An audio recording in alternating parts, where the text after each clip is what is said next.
छात्र छात्राओं, आज हम आने वाले एग्जाम के लिए कुछ महत्वपूर्ण क्वेश्चन डिस्कस करेंगे और हम जो भी क्वेश्चन पढ़ेंगे वो चैप्टर के हिसाब से पढ़ेंगे। पहला चैप्टर हमारा वास्तविक संख्या या रियल नंबर। अब देखो वास्तविक संख्या होता क्या है, वास्तविक संख्या होती क्या है।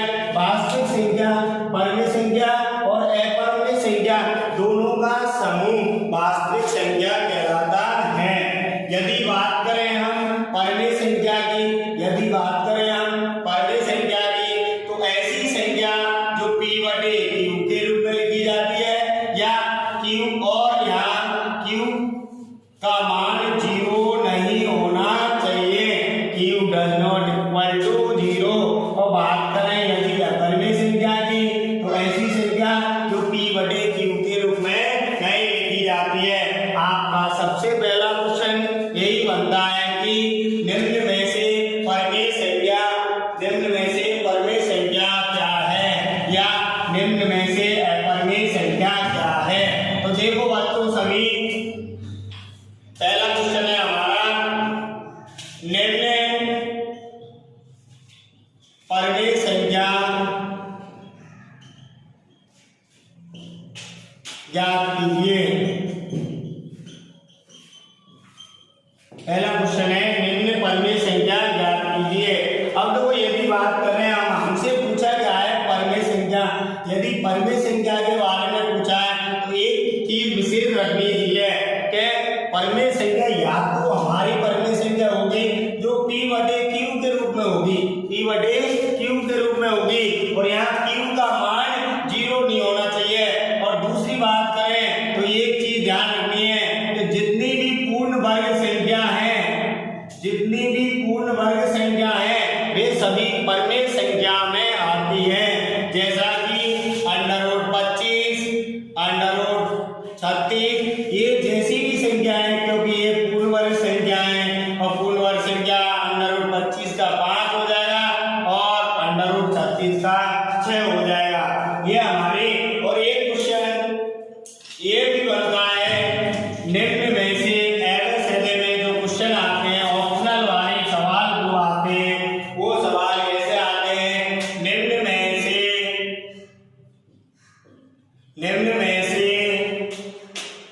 अपरिमेय संख्या क्या है। ऑप्शन वाले सवाल माना ऑप्शन ए √2, ऑप्शन √25 और ऑप्शन 6 √36 और इनमें से कोई नहीं।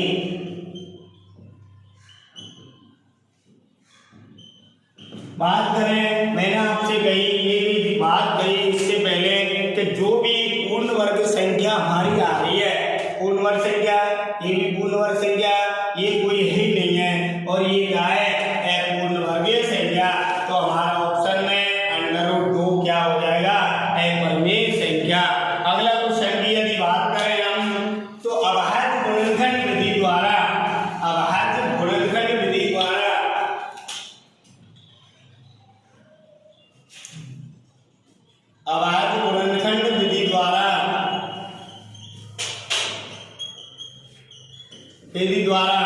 HCF और LCM ज्ञात कीजिए। अभाज्य गुणनखंड विधि द्वारा HCF और LCM ज्ञात कीजिए। माना कोई भी संख्या हमारे पास 40 और 60 दी हुई है, माना कोई भी हमारे पास संख्या दी है 40 और 60, और 40 की यदि बात करें हमसे पूछे HCF की, तो हम अभाज्य गुणनखंड दोनों संख्याओं की अलग अलग करेंगे।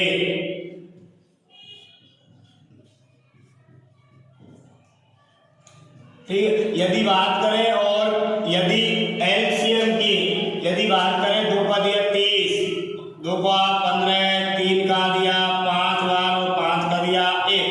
यहाँ देखो बात हम HCF की कर रहे हैं, 40 की गुणनखंडों को लिख दो एक बार,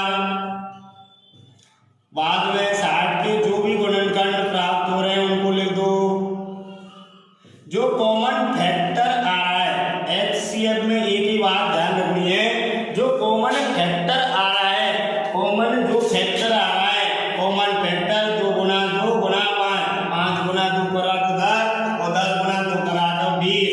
ये हमारा क्या हो जाएगा HCF।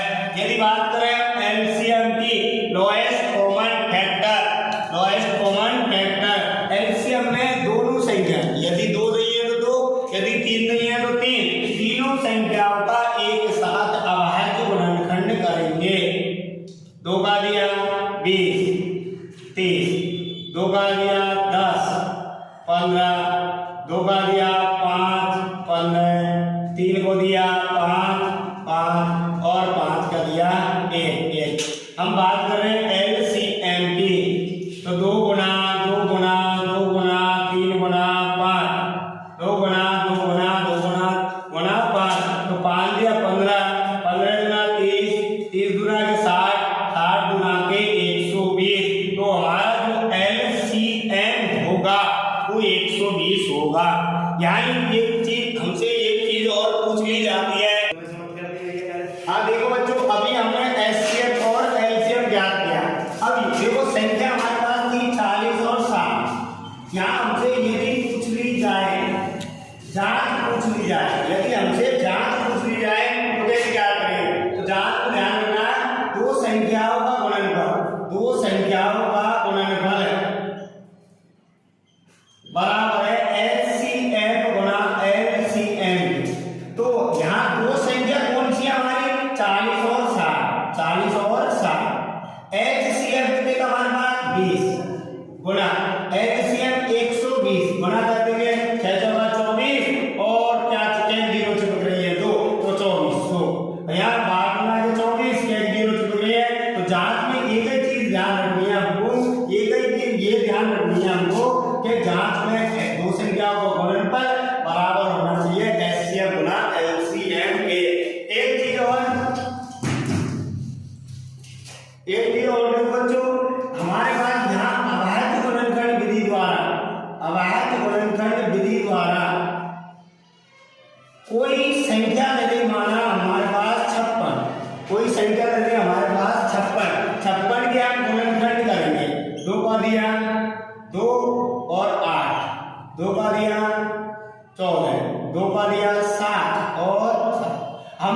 हमसे यदि बोल रहा है गुणनफल के रूप में व्यक्त कीजिए, गुणनफल के रूप में व्यक्त कीजिए, तो गुणनफल 2 की घात 3 गुणा 7 की घात 1। यदि हमसे बोले घातों का योग कीजिए, घातों का योग की यदि हमसे बोले सवाल क्वेश्चन, यदि हमसे कहे तो 3 और 1 4। यदि किसी संख्या की घात में कछु ही नहीं है तो बाकी घात में 1 मौजूद है। अब देखो अगला क्वेश्चन, एक क्वेश्चन है सिद्ध कीजिए कि √3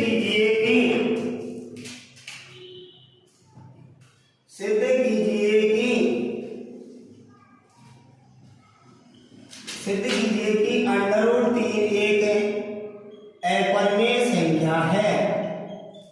यहां से हमारा 2 नंबर का क्वेश्चन आएगा, सिद्ध कीजिए कि √3 एक अपरिमेय संख्या है। हमको कुछ नहीं करना, सबसे पहले माना कि √3 एक परिमेय संख्या है, √3 एक परिमेय संख्या है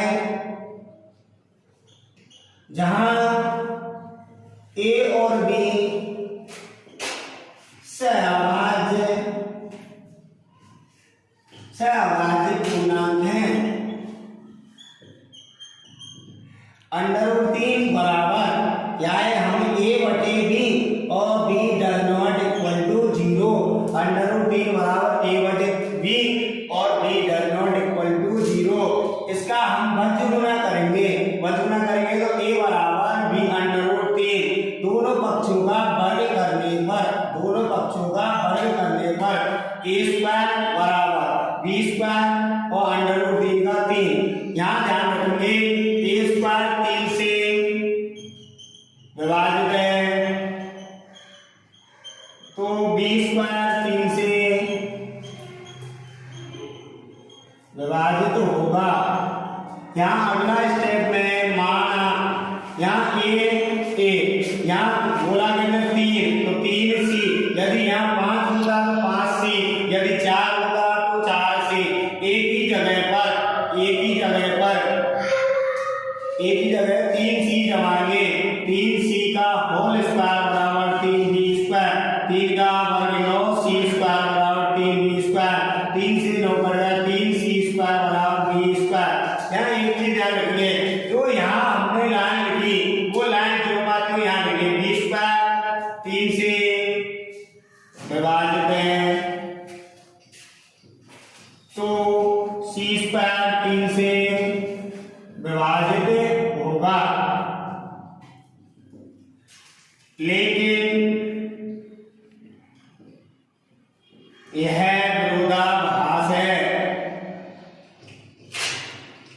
हमारी परिकल्पना गलत है। अतः √3 एक अपरिमेय संख्या है।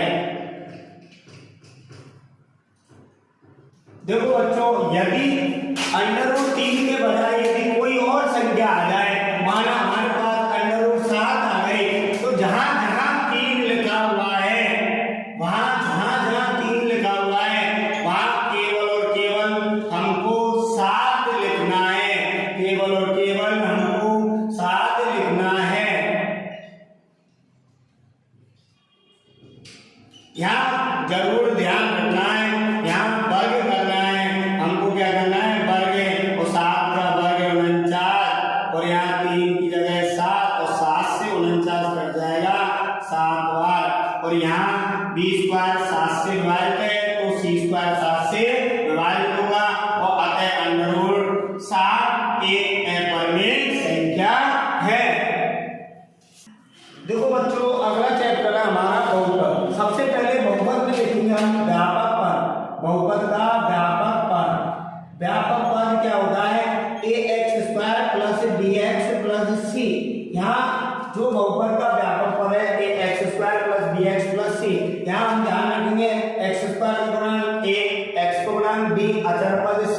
बहुपद से हम दो जांच सीखेंगे, शून्यकों और गुणांकों के मध्य हम क्या सीखेंगे, जांच सीखेंगे। शून्यकों पहली कंडीशन है शून्यकों का योगफल, शून्यकों का योगफल हमारा अल्फा + बीटा बराबर -b/a, और दूसरा है शून्यकों का गुणनफल अल्फा × बीटा बराबर c/a, अल्फा × बीटा बराबर c/a। सबसे पहले यहाँ एक चीज ध्यान रखनी है, एक तो हमको गुणनखंड विधि द्वारा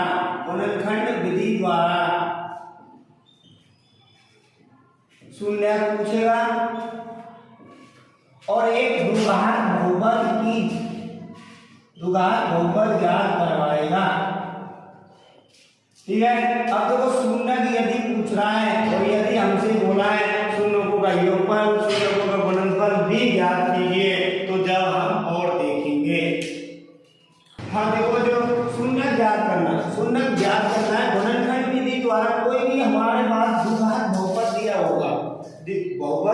दिया होगा, हमसे बोल रहा है शून्य ज्ञात कीजिए। मैंने आपसे एक बार बोला था कि शून्य जब कभी ज्ञात करना है, शून्य यदि ज्ञात करना है तो गुणनखंड विधि हमको जरूर याद होनी चाहिए।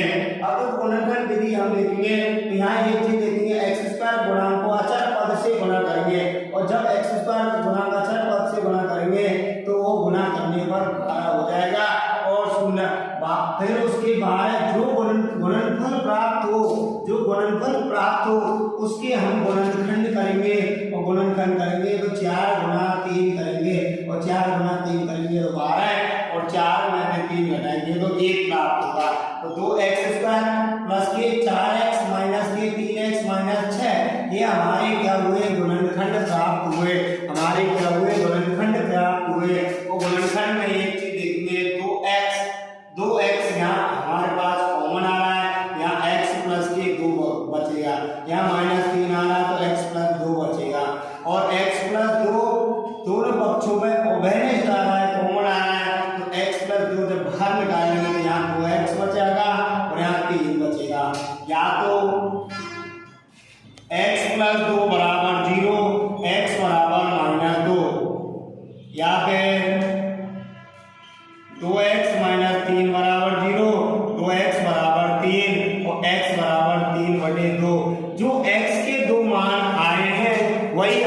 शून्यक है। यदि हमसे बोलता है शून्यकों और गुणांकों के मध्य जांच करवानी है तो यहाँ पहले जो x का मान है उसे अल्फा मानेंगे और दूसरा जो x का मान है उसे बीटा मानेंगे। पहला जांच के लिए शून्यकों का योगफल, शून्यकों का योगफल हमें पता है शून्यकों का योगफल अल्फा प्लस बीटा बराबर माइनस बी बटे ए। यहाँ बी एक्स का गुणांक, ए एक्स स्क्वायर का गुणांक। अब देखो अल्फा हमने माना तो अल्फा हमारे पास -2 और बीटा प्लस के 3/2, दोनों का एलसीएम ले लेंगे। एलसीएम 2 आएगा, 2 दूनी के 4 माइनस के 4 प्लस 3 बराबर हो जाएगा -1/2। यहाँ देखो बी एक्स का गुणांक 1 है तो माइनस के 1/a का एक्स स्क्वायर गुणांक 2 तो माइनस के 1/, दोनों की हमको शकल मिलानी है। यदि शकल मिल जाए, यदि शकल मिल जाए तो हमको पता होना चाहिए जब तो हमारा योगफल सही है। दूसरा कंडीशन है हमारे पास शून्यकों का गुणनफल, शून्यकों का गुणनफल अल्फा इंटू बीटा बराबर सी बटे ए। अल्फा हमारे पास अल्फा एक्स का गुणांक -2 गुणा बीटा हमारे पास 3/2 बराबर। अब देखो 2 से 2 कट जाएगा, ये हो गया -3, -3। अब यहाँ देखो अचर पद हमारे पास -6 और एक्स स्क्वायर गुणांक 2 से कटेगा -1 बार, तो इसकी भी शकल मिल गई, इसकी भी शकलें मिल गई। और यहाँ हमारे शून्य ज्ञात होंगे और शून्यकों एवं गुणांकों के मध्य संबंध की सत्यता की जांच भी हो जाएगी। अगला क्वेश्चन देखो बच्चों, यदि हमसे द्विघात बहुपद पूछे, यदि हमसे द्विघात बहुपद पूछे तो घबराना नहीं है बच्चों। देखो यदि हमसे द्विघात बहुपद की बात करें, द्विघात बहुपद ज्ञात कीजिए, तो मैंने आपको एक छोटा सा सूत्र दिखा रखा है, x square minus alpha plus beta x plus alpha into beta. यहाँ देखो ये हमारे पास शून्यकों का योगफल होता है, शून्यकों का योगफल होता है और ये हमारे पास शून्यकों का गुणनफल होता है, शून्यकों का गुणनफल होता है। यहाँ देखो हमारे पास कोई भी सवाल यदि पूछेगा, हमसे कहेगा द्विघात बहुपद ज्ञात कीजिए जिसके शून्यकों का योगफल और गुणनफल, योगफल और गुणनफल क्रम से दिया हुआ है, माना 1/4 ओमा -1, योगफल हमारे पास 1/4 और गुणनफल -1/। हमको कुछ नहीं करना है, केवल और केवल सूत्र में जमाना है। सूत्र में यदि जम गया तो हमारा द्विघात बहुपद निकल आएगा। तो x square minus alpha plus beta ये हमारे पास योगफल है 1/4 एक्स माइनस यहाँ प्लस यहाँ माइनस माइनस का 1।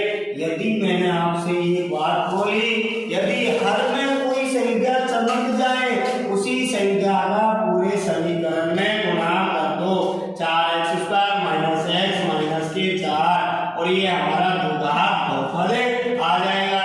कभी कभार कोई बहुपद यदि ऐसा आ जाए एक्स स्क्वायर -9 तो इसके टुकड़ा करके हम शून्य निकाल सकते हैं। यदि हमारे पास कोई बहुपद टी स्क्वायर -15 तो टी स्क्वायर माइनस √15 का कर लेंगे भैया भाई, और इसमें स्क्वायर माइनस स्क्वायर सरसंगा लगा देंगे। ठीक है बच्चों। हाँ देखो बच्चों, यदि हमसे बहुपद में, हमने इससे पहले क्या बताया, यदि बहुपद में शून्यकों का योगफल और गुणनफल दिया हुआ है, योगफल और गुणनफल, यहाँ बहुपद में यदि आपको शून्यक दिए, शून्यक दिया है तो हम क्या करेंगे, बहुपद ज्ञात करेंगे। हम क्या करेंगे, बहुपद ज्ञात करेंगे। माना द्विघात क्वेश्चन हमारा द्विघात बहुपद ज्ञात कीजिए, द्विघात बहुपद ज्ञात कीजिए। यदि यदि शून्य क्रम से -2 और 3 है, हमसे गई है जो कहा बहुपद ज्ञात कीजिए। यदि शून्य हमारे क्रम से -2 और 3 है, तो मैंने आपसे कही x के 2 मान वे हमारे शून्य होंगे, तो हमारे पास पहला अल्फा और दूसरा बीटा। तो हम अल्फा प्लस बीटा, पहले हम शून्यों का योगफल ज्ञात करेंगे। अल्फा -2 + 3 बराबर 1 और दूसरा गुणनफल ज्ञात करेंगे। ये तो हो गया शून्यों का योगफल और ये शून्यों का गुणनफल, ये शून्यों का गुणनफल। अब गुणनफल हमारे पास -2 गुना 3 तो -6। हम सूत्र मैंने आपको बताया x² - alpha plus beta x plus alpha into beta. हम जो का क्यों जो हमने योगफल और गुणनफल निकाले, अल्फा प्लस बीटा हमने निकाला 1x और अल्फा इंटू बीटा हमने निकाला -6 और प्लस -6। ये हमारा क्या आ जाएगा बच्चों, बहुपद ज्ञात हो जाएगा।